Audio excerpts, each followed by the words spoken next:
हाजरी देखो रही हाजरी। दया पालो जल्दी।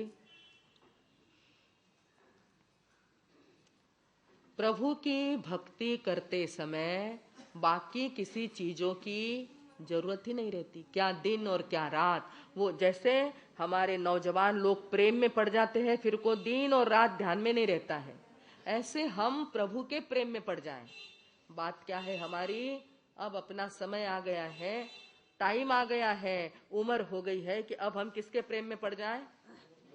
परमात्मा के, प्रभु के प्रेम में पड़ जाना। खाली ऊपर ऊपर से नहीं करना, अंतर से, रियल रियल जिसे कहते हैं, मात्र ऊपर की क्रिया कांड, ऊपर का द्रव्य करना, उसकी अपेक्षा हमको भाव को महत्व दे करके निश्चय में प्रभु की भक्ति करना है। और ऐसी भक्ति करते हैं ना, तब बाहर दिन है या रात है इसकी भी खबर पड़ती नहीं। मानतुंगाचार्य जेल में है, उनको कहाँ पता है कि 6 कितने बजे और सूरज कब आया, अस्त कब हुआ और चंद्रमा में कब प्रकाश हुआ, ये उनको खबर भी नहीं रहती, क्योंकि उनका पूरा ध्यान कहाँ है? प्रभु के भीतर है।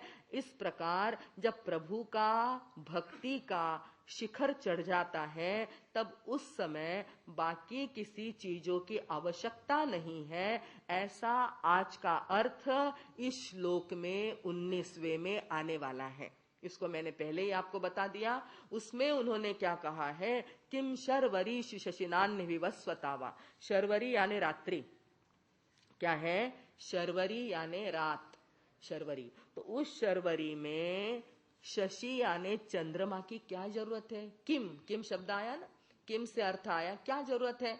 रात्रि में चंद्रमा की जरूरत क्या? और अन्ही, अन्ही शशि नान्ही, अन्ही में आता है विवस्वतावा।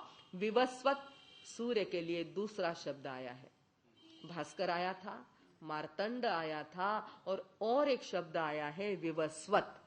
कल अपन ने गायत्री मंत्र में भी देखा था, सविता शब्द आता है। और आज का नाम जो आया है सूरज के लिए, वो कौन सा आया है? विवस्वत। उस विवस्वत की दिन में यानी अन्ही, अन्ही यानी दिन, मध्याह्न बोलते ना अपन, मध्याह्न, तो अन्ही शब्द आता है दिन के लिए। तो वे क्या कह रहे हैं कि प्रभु जब आपका साक्षात्कार हो गया, आपके दर्शन प्रकट रूप में मुझे हो जाते हैं, तो फिर रात्रि में चंद्रमा की और दिन में सूरज की क्या जरूरत है? ऐसा प्रश्न पूछ रहे हैं। ध्यान में आई बात?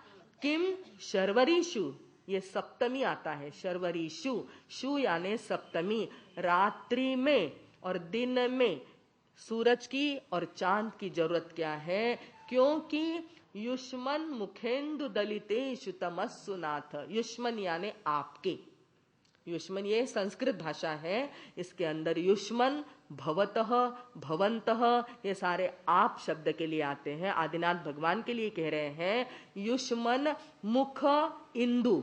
इंदु यानी क्या? वापिस शब्द अलग अलग लेते हैं। कवि की बड़ी सुंदर ये कल्पना, बड़ी सुंदर भाषा और बड़ा सुंदर लालित्य उसके अंदर है। और उन्होंने क्या कहा कि मुखेंदु यानी क्या हो गया? चंद्रमुख या मुख चंद्र, ऐसा शब्द उसके अंदर आया। और फिर कहा कि आपका मुख चंद्र तमस्सु यानी अंधकार को, दलितेषु यानी क्या करता है? नष्ट करता है, दलन कर देता है अंधकार को। अंधकार कौन सा?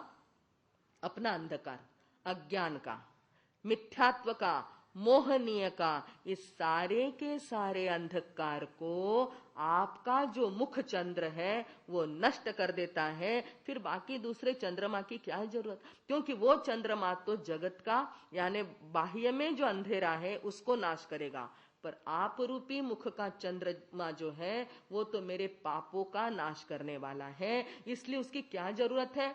फिर आगे उदाहरण दिया उन्होंने खेत का। अब जहां वो ध्यान करते होंगे, भक्ति करते होंगे, जंगलों जंगलों में विहार करते होंगे, उनके सामने और चीज क्या नजर आई है उदाहरण देने के लिए? जंगल, खेत।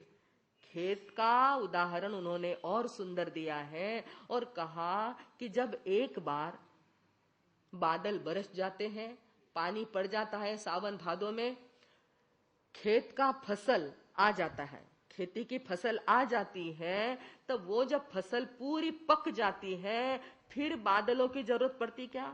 फिर वर्षा की जरूरत पड़ती है क्या? और अगर वर्षा पड़ भी जाए तो खेती क्या होती है? नुकसान होता है।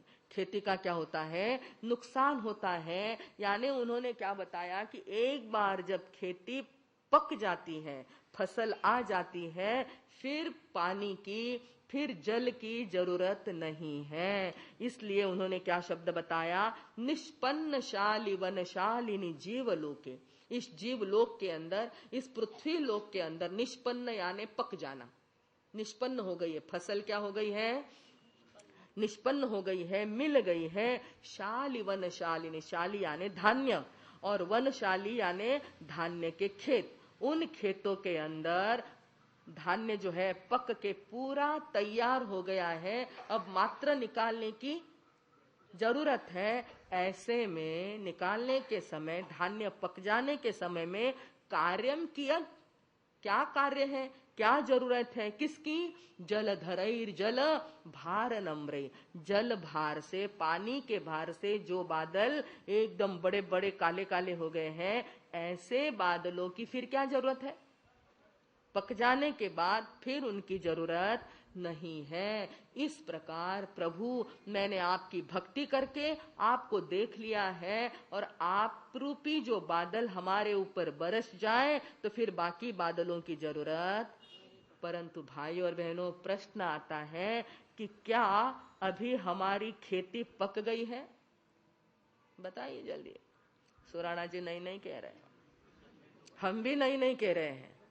अभी जो हमें गुणस्थानों पर चढ़ना है भाई और बहनों, जिसलिए वेश धारण किया है, चौथे से पांचवे, सातवें, आठवें जितने गुणस्थान चढ़े जाए आत्मा की प्रगति के, वो अभी तक चढ़े नहीं है। तब तक के हमको किसकी जरूरत है? बादलों की जरूरत है। खेत में हमने क्या कर दिया? बीज तो बोया है, इतनी बात तो पक्की है। जिन धर्म में आए हैं, वितराग का मार्ग पाया है, हम स्वयं जीव तत्व है, और जीव तत्व ने धर्म का बीज तो क्या कर दिया है? बोया कि नहीं बोया? बोल दो, नहीं तो हाथ ऊपर करो। नाही बोये हो तो बोना पडेगा. नाही हो महाराज, असं काय म्हणता? धर्माचे बीज आम्ही काय पेरले हो, असं नका म्हणू. लहानपणीच पेरले. नौकार मंत्र म्हटलाय, सामायिक केली, संत दर्शन केले, त्यांची मंगळी घेतलेली आहे. आमच्या मनात श्रद्धा आहे हो, आणि ती श्रद्धा म्हणजेच बीज आहे. त्या श्रद्धेचे बीज आम्ही काय केले आहेत? शेतात पेरलेले आहेत. परंतु अजून आम्हाला पाणीची आवश्यकता आहे बरं का. अजून आम्हाला कृपा हवी आहे भगवंताची, गुरु भगवंताची, अजून आम्हाला ती आशीर्वादाची गरज आहे, असं कवीने पुन्हा नमूद केलेलं आहे. तर अगोदर आपण काय करूया? गाथा बोलूया. किं शर्वरीषु शशिनान्हि विवस्वता वा युष्मन् मुखेन्दुजहिते तमस्सुनाथ निष्पन्नशालि वनशालिनि जीवलोके